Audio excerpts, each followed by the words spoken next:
hot soup. Our friends at Chunky have come out with a ghost pepper chicken noodle.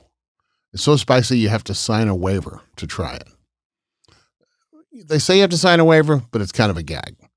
The waiver is, you understand that there may be tears and involuntary tanning of the mouth area and things like that, or fanning of the mouth area. Anyway, that's pretty funny. But what you did, if you want, this is over now, but if you were one of the first 500, you got this cool kit that had a can of soup. It also had a little fan that's powered by USB. It had some Kleenex to wipe your tears with. It had some kind of cooling towel. I think it had a t-shirt, something like that. Anyway, it's pretty awesome.